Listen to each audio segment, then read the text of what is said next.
Today I am about to talk. Because a bitch loves to talk, okay? A bitch loves to communicate with this terrible language. And today we're going to be talking about a movie that I saw recently. I'm going to be offering my unsolicited opinion. Because I felt like sharing these things with the world.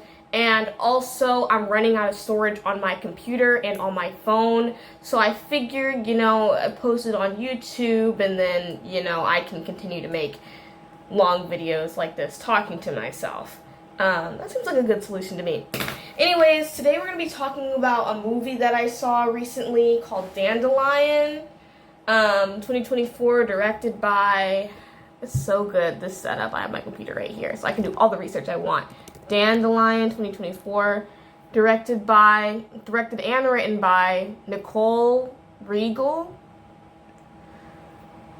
who has also done such works as Holler and The Heyday of Insensitive Bastards, Smoke from 2015. I haven't seen any of that. I only saw Dandelion, and I don't know if this has inspired me to dig any deeper into her oeuvre, if you know what I mean. Starring Kiki Lane from, I actually only, because I was like, she looks so familiar, but I couldn't place her face. She was actually in The Old Guard, like that Netflix movie that came out like in 2020 or something, which I think, I go through these phases where I get very deep in a way that I'm not proud of and no one could be proud of. Very, very deeply obsessed with one work or one problematic white man, older white man, at least in his 60s or so.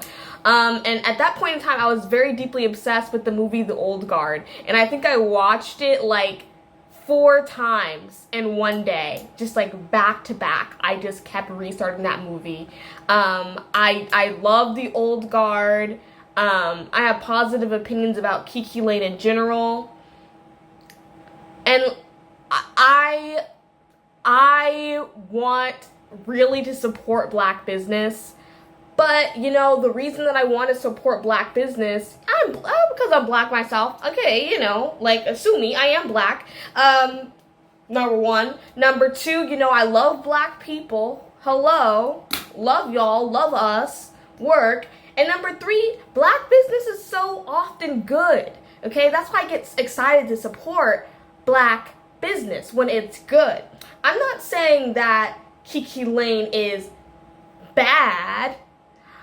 I'm saying that there are certain times in which I'm not convinced by her work, and which I'm left feeling a little unconvinced.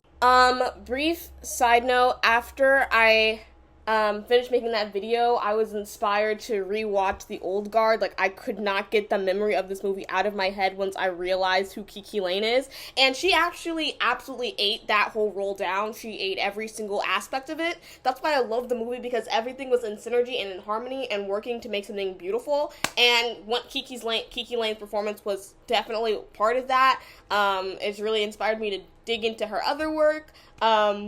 Next on my list is If Beale Street Could Talk, maybe. I don't know. My eyes, unless there's like a gimmick, my eyes will glaze right over with these heterosexual romance movies. I just can't. I generally can't, but I'm gonna give it. I love my girl, so I'll give it a shake and see if anything falls out of the tree. So yeah, I think she does great work. I love you, Kiki Lane. If by like some small percentage of a chance you do see this, I'm really sorry for being so bitter and miserable. I don't know. I think I was probably distracted while watching the movie. You were probably doing a really good job. It was probably other things I was noticing. I think you're amazing. Oh my god, I'm so sorry.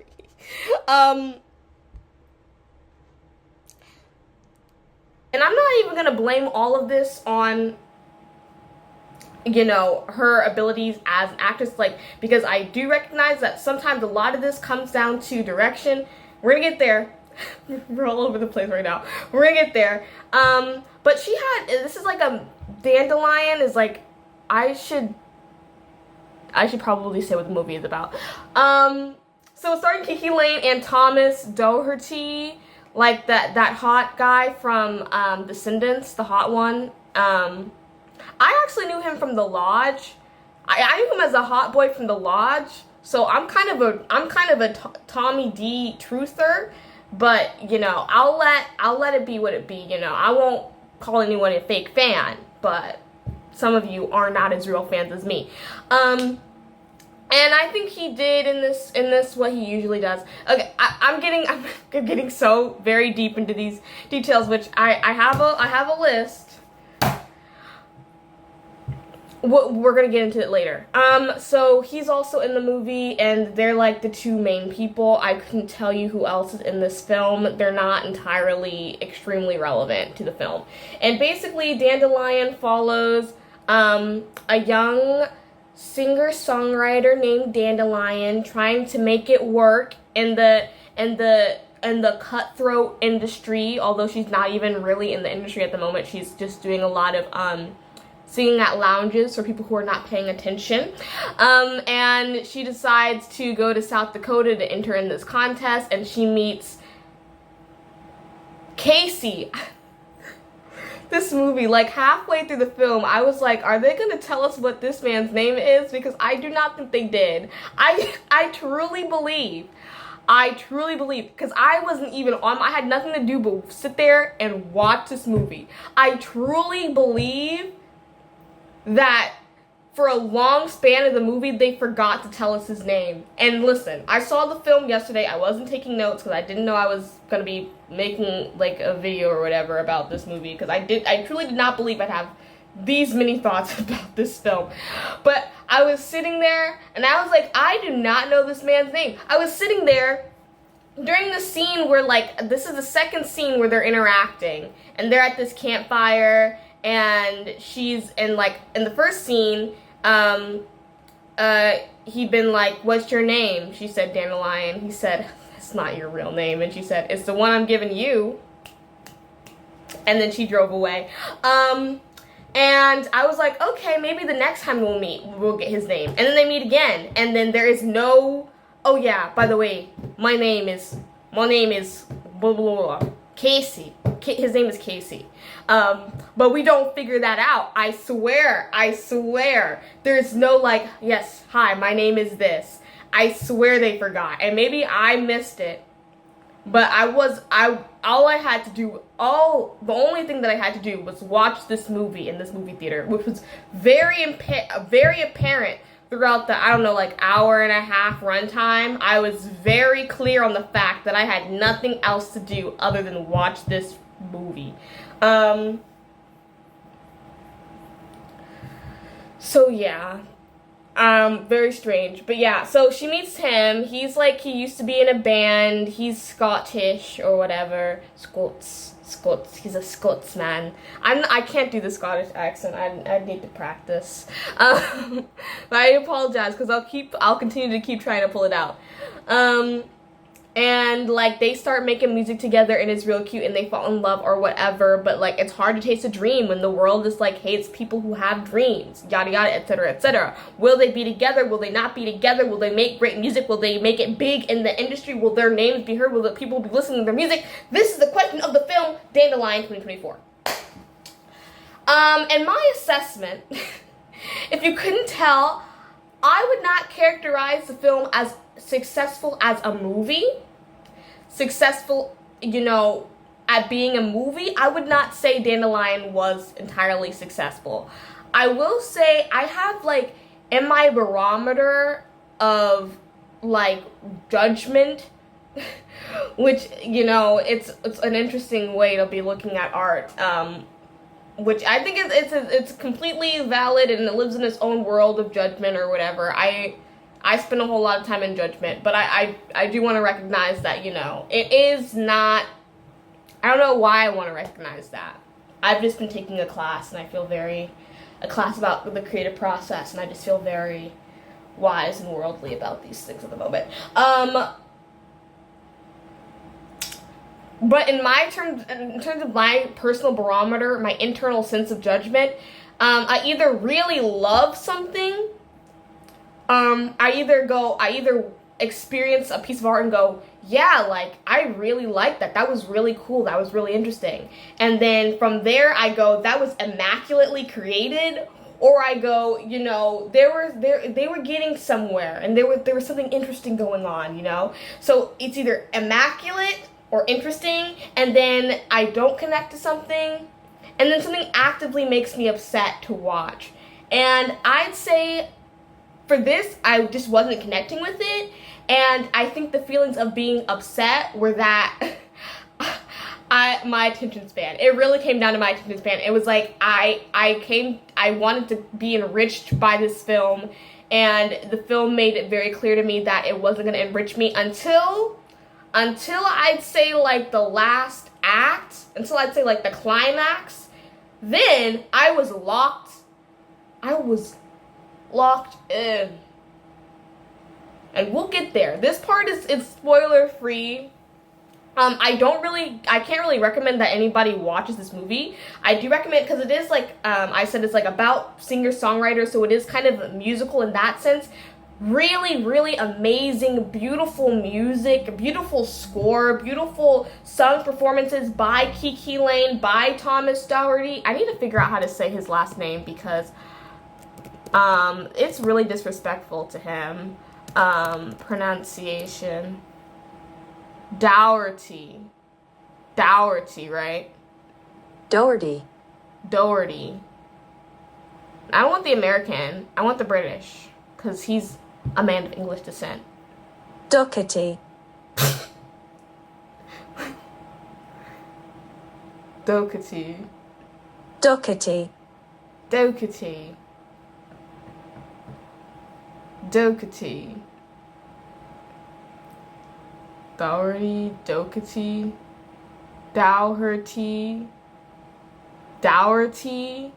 There's a lot of I'm hearing a lot of conflicting sources, so I'm gonna stick with Doherty. And I listen. Well, believe it or not, that my name, Games, as we have established, is often butchered by the masses, and it's annoying because it's simple. But, you know, here's the thing. I guess Doherty, it's just kind of the way that it's... I loved him singing. He kept his Scottish accent. I don't know if he's originally Scottish, actually. But he kept his accent and, like, the lilt. It's so often that you hear, like, English people singing and they, like, kind of lose their accent. They don't really lose their accent, but, like, it's not really conducive to airflow a lot of the times, keeping those really tight vowels in places, but he kind of keeps his Scottish lilt, and it sounds really, it like scratches the brain in like a really beautiful way. I love it.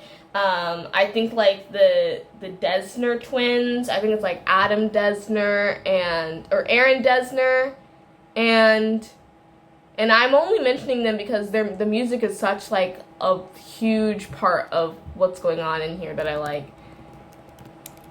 This is not interesting watching these little Bryce Desner and Aaron Desner, twins, composers, they ate. I love it when twins compose. Hashtag Tegan and Sarah forever. But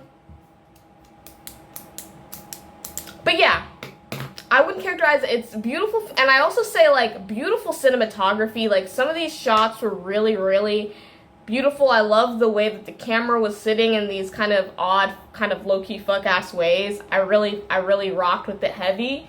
But I would not characterize the script as good script. I would say that it could have used a couple revisions.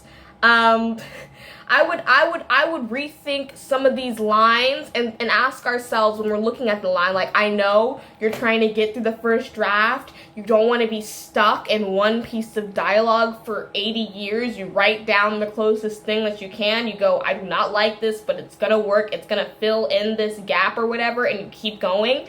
But you should keep going with the intention of coming back to every line, you know? And those that you're kind of feeling like, about, you shouldn't just say, well, you know, it's 11:59. Gotta turn in the paper. Because it's not a paper, it's a movie. So you kind of had time, low-key. Listen.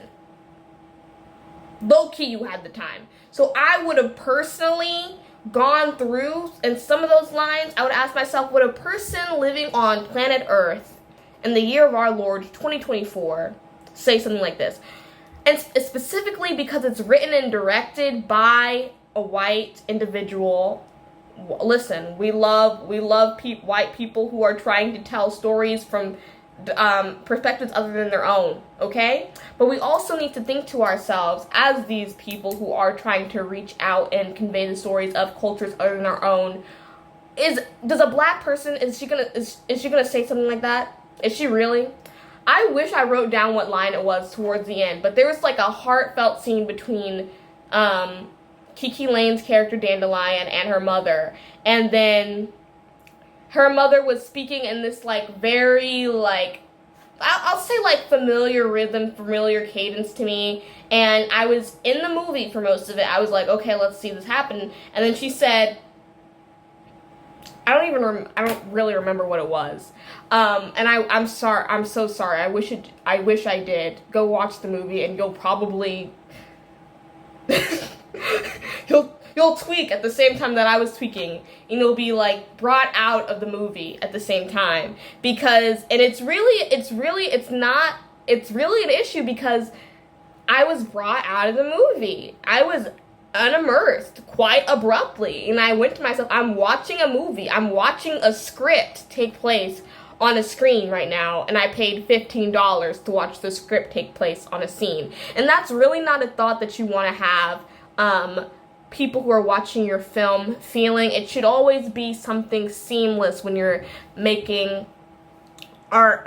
Well, maybe, depending on what your intention is, but I'd say like most of the time, you don't want people to see your acting, you don't want people to see the writing, you don't want people to hear the composition. You know, you want to sort of get people to suspend their disbelief and live for a time in the world of your work. And they can't really do that when you have things within the world that are clearly taken from outside. So everything needs to be sort of refitted to work. And if you have a line that does not live in your world, and it's not there because you want to have this sort of jarring, you want to have this sort of a fourth wall breaking, you want to have this sort of discordant moment, if it's there because it's as good as you could do at the moment, it's probably not the best that you could do at the moment, and it needs to be taken out. Otherwise, I'm gonna say that your script was a little bit questionable, which is what I'm doing right now. Sorry. Sue me. Sue me. Sue me. But yeah, that's pretty much, and I'd also say like some of the performances I wasn't entirely convinced, you know, and it wasn't just Kiki Lane. It was sort of like a running theme throughout, and I'd say it was kind of like a running theme throughout with the black characters specifically. So I'm wondering if that's like an element, like the director Regal didn't have as much confidence in sort of directing those scenes, or enough experience of knowing, okay, this is how the cadence should be going, this is how it should be feeling, how it should be flowing a little bit. Like, I think of the scene with Dandelion and her friend who's working at the bar, like one of the first scenes, and, you know, anytime I'm watching a movie, because, you know, listen, I love black people. Anytime I'm watching a movie and there's like little tokens of things that feel true about black things that feel true, like little exchanges, little turns of phrases that like I recognize from being around me in my childhood or whatever, etc., etc. I get excited, you know. I go, yeah, like that's, you're so real for that.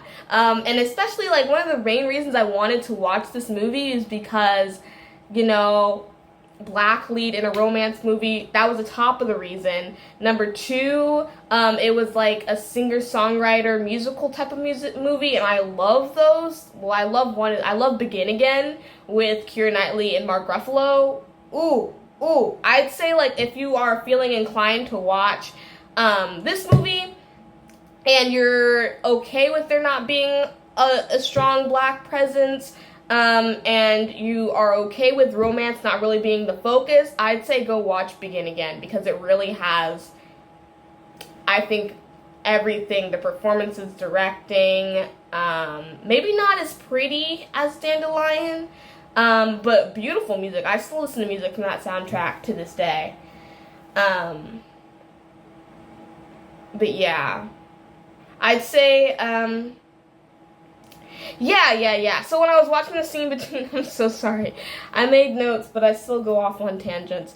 When I was watching the scene with Dandelion and her friend, I felt those moments, but I was like, there's just something here that's off, and it's not feeling visceral, it's not quite feeling real. Like, it's feeling like actors communicating, you know? And I think, like, I'm not, like, an actor. I had my little stint in high school theater, okay, and my director in high school theater would often tell me, Adia, I can see you acting. So that's where I kind of get this idea from. But, you know, I think regardless, like, I can sort of say that there was something unconvincing going on in a lot of the performances across the film. And I don't know if that can come solely down to the actors. I think for a couple of those scenes, like, we could have done a different take. We could have done a different angle. We could have been a little bit more specific in what the energy is and what we want from this scene. And I don't want to even put all of it on the director either. So I'm just saying that's something that I noticed. And I think that the theme of this movie could be revision and refinement, you know? That would be my personal recommendation. Actually, my personal recommendation would be to, you know, just make a series of music videos, cut from the film using the music, and I feel like everything that I needed to get from this film I would have gotten from a series of music videos.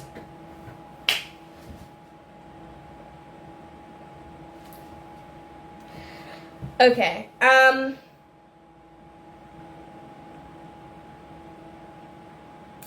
yeah, so that's the spoiler-free version. Again, I just can't in good faith. I mean, if you want to watch the movie, you can go watch it. I think you should list. I think, like I said, like, when or if the music videos come out, you should just watch all the music videos and have a great time, and then don't stress yourself out with the script. Because you will. Like, oh my god, like, I'll talk a little bit more about the cinematography, which, again, like, ich bin nix filmmaker, okay? I am not filmmaker, I am not cinematographer. Look at the setup I have here. You're literally just an Android on top of my computer, on top of my leather jacket, on top of several notebooks. And still, the height, the angle, questionable. You know, so don't look at me. But I'd say it was pretty. I'd say it was gorgeous, even. It takes place in, like, I think it's called the Badlands of South Dakota. So lots of very scenic shots, like, far out, sloping golden hills and grasses, sort of like rocky formations, like hoodoos or whatever, like cut out of, thin canyons. I don't know how to even describe that in geographical terms. But very pretty, very nice to look at, and they'd have these wide shots and have these like close conversations, like, between the two people, and then they'd be from very far away, so they look like tiny little specks. And, you know, I really enjoyed that. I thought, oh my god, this is a really beautiful sequence. And then it would be ruined by, like, the closing line of dialogue or whatever. And it'd be like, you could have been a little bit more specific with what you actually wanted to say instead of leaning on these cliches a little bit. You know, like, you had such, and it was the conversation, and generally in energy, it feels nice, it feels light, it feels cute, and then womp womp,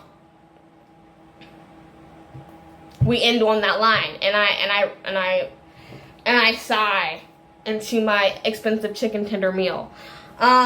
So yeah, I'd also say, like, in terms of a romance, I was not entirely invested in these people being together. I'm gonna be so real. I don't know what that really comes down to at the end of the day. Like, I thought they were fine, but I wasn't like, oh my god, kiss already, you know? I was like, okay, I wonder where this goes. But I wasn't necessarily enthralled by the romance. And then by the end of that movie,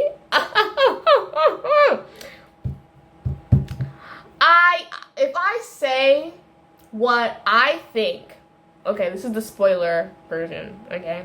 This is spoilers if you haven't seen the movie Dandelion and you want to be surprised by the twist ending. Go ahead. Although, is it really a twist? Is it really a twist? Okay.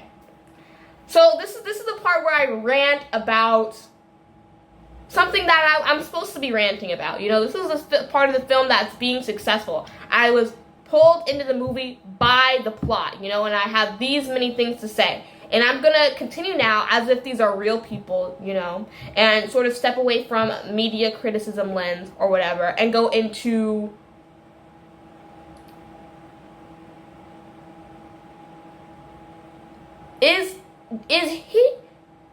what is wrong with that? What is wrong with, what is,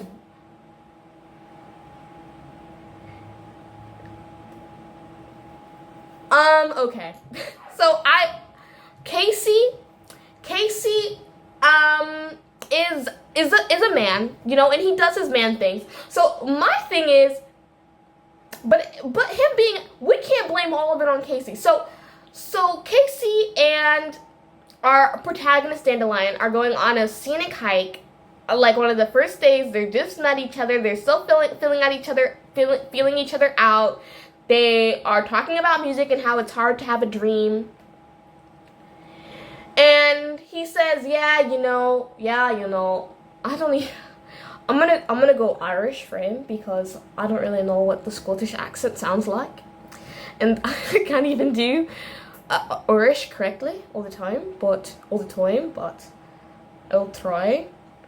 So he goes, you know, I left the band and I stopped making music and I got a new job and I got a wife and, you know, everything sort of fell away after that.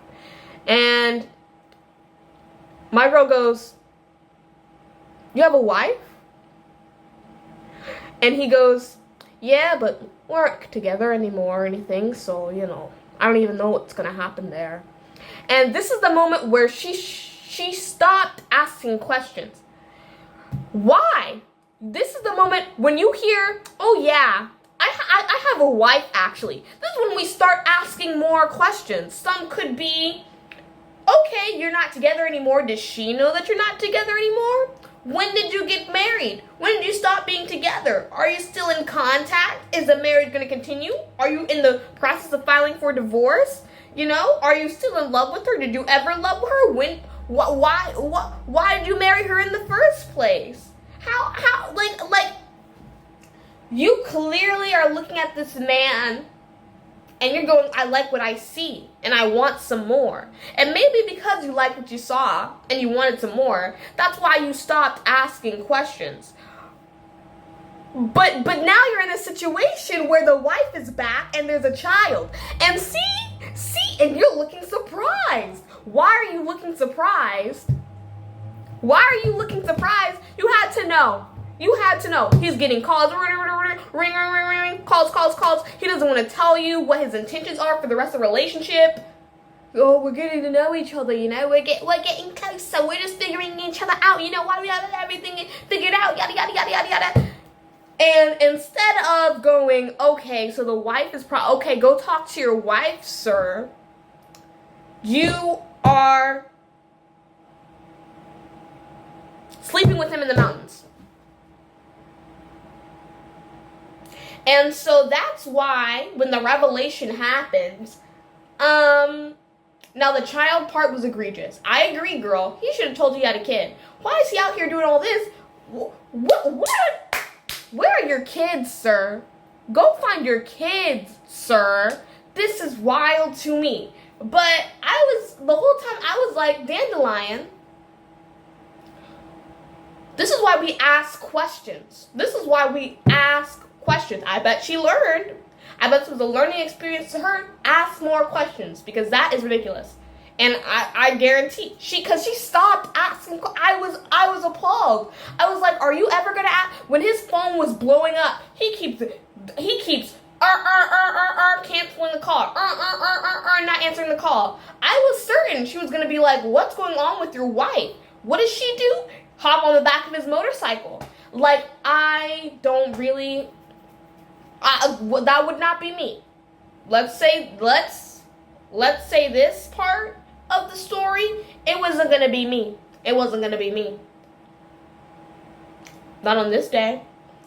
And then, he tells her, yeah, come perform with because first day, she gets yelled off the stage by these racist, white, misogynistic, South Dakota biker gang people. She gets chased off the stage. Someone, booed off the stage. Someone steals her whole guitar case with everything in it and runs off.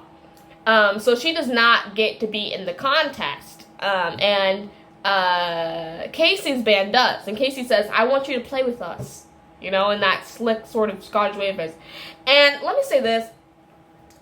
I'd say, I think what the story is Thomas Dougherty. He is aging. And I'd say for the most part, he's aging well. But male pattern baldness, it will strike the most beautiful of men. And it does not care. And it does not have any sort of sense of morality, any sort of sense of the greater good of the people, of the viewing people. It does not care what kind of bright 30s, 40s, 50s future was in store for an individual. It will take the hair and it will not give it back. And I think that's sort of happening a little. This is speculation. Listen. And should we be talking about people's bodies like this? Probably not. Am I going to continue? Yeah. So I think it hit Mr. Dougherty. And so we're keeping the hair long. We're keeping like a very long, hiding the hairline. It's kind of thin brown hair. It sort of goes any which way in the wind, and it was making me really upset to see it.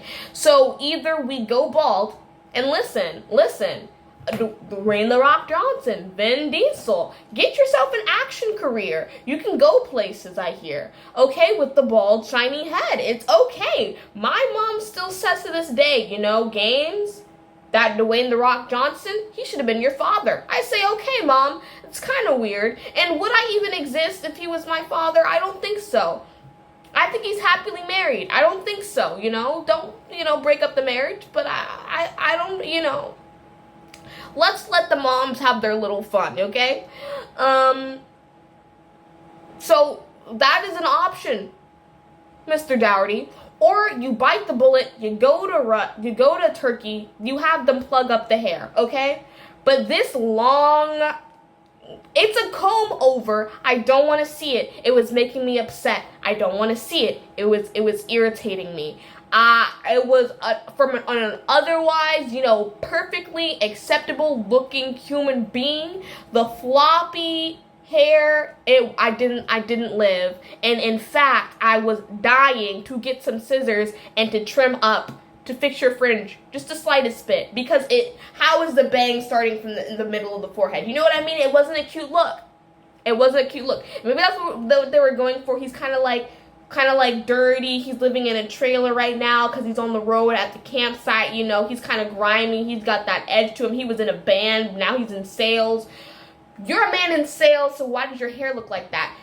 And your 9-to-5 job, you clock in business casual at the least. I'm betting in business. In a suit. Why is your hair you're going into work with your hair looking that I don't believe it. I don't buy it. And we need to stop entertaining this like this is something that's real and happening. Really, I think that I would have come around full. I was so angry at that man. I was about to start yelling in the cinema at the screen because you have a whole child, sir. What are you doing? What are you doing? And the fact that he was the one chasing her down the whole time, the one to be like, oh, in his little song, I love this song, Old Friend. He's like, you're the one who started this. Girl, no, I did not. You did. You chased me down after the show. You, invited me to come to your campground. You said, let's make music together. You, had me pressed against a brick wall with your hand over my shoulder. This is the third day we've known each other. Sir, you instigated all of this with a wife and a child. And then, when he wants to leave without actually fulfilling the performance, because, oh yeah, did I tell you, the show that he told her that he was going to play, that she could play in, this was going to be her first time on a stage of that size? Yeah, he doesn't show up to the sound check, because he's in the hotel room with his wife. And that's where Dandelion finds out that the wife is very much in the picture, and also, guess what, who's else in the picture? A child.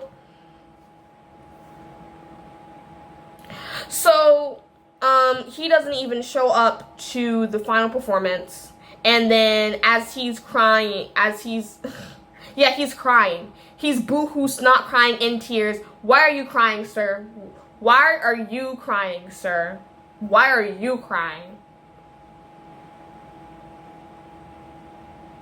Honestly, I would have given the movie 5 out of 5 stars if Dandelion told him to do something that I can't ethically or morally state on this channel, for, the livelihood of the people, I'm a mental health advocate, mental health awareness is so true, male suicide rate is up there, and he should spend some time thinking about where he belongs. In terms of that statistic. I jest, I joke. Again, this is a fictional character, though. So, I think it'd be okay. I think it'd be okay. If she told him. Not if he did. I'm not saying that he should do it. But sometimes, a person needs to be told that. In fiction.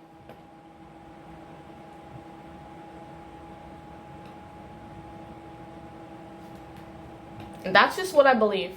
Sue me. Sue me. And that's all. I think that's all I had to say about Dandelion, the film. I'll have another opinion soon. Maybe a positive one. Because I can talk a lot about things that I like too. I'm not like other people. I can't just spend hours and hours talking about things that I hated. But I even hate this movie. Again, I love the songs. I'd say, my favorite song was Honey from the soundtrack, which is the one that Casey sings alone, which is, a sign, after listening to that. He really said, hold me at the edge of the water, hold me at the edge of, remind me that you're somebody's daughter, keep me on the edge of your periphery. Girl, he did not. The signs were there. The signs were absolutely there. You need to start reading. It's just that simple. If you don't want to be made a fool in all 50 states of the country, what you need to do, start reading and start asking questions. And then you'll be good. You'll be golden. Well, not golden because, these men.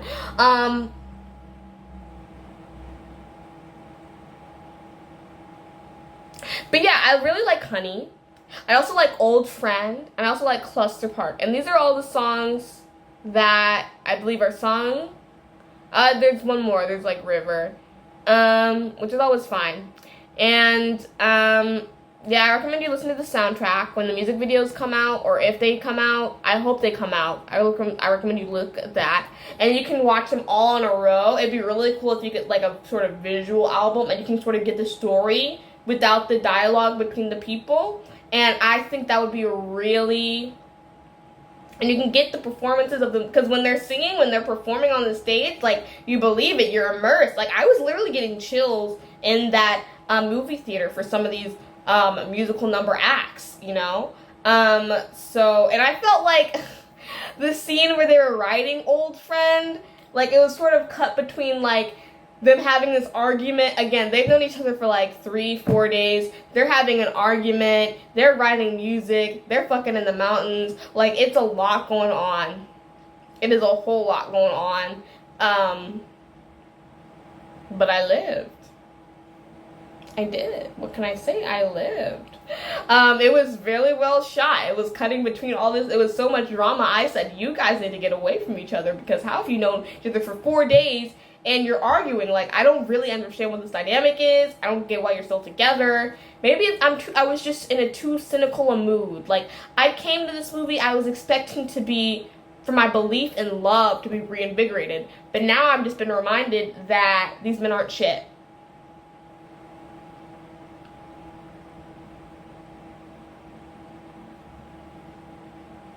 So maybe that was a problem. Again, I recommend you watch, if you're drawn at all to watch this movie, I say watch Begin Again first, which I love. Maybe also I hear like A Star Is Born is similar. Bradley Cooper, Lady Gaga. I haven't seen that, and I don't have any plans on watching that film. Okay, bye. It's so late. I have to sleep.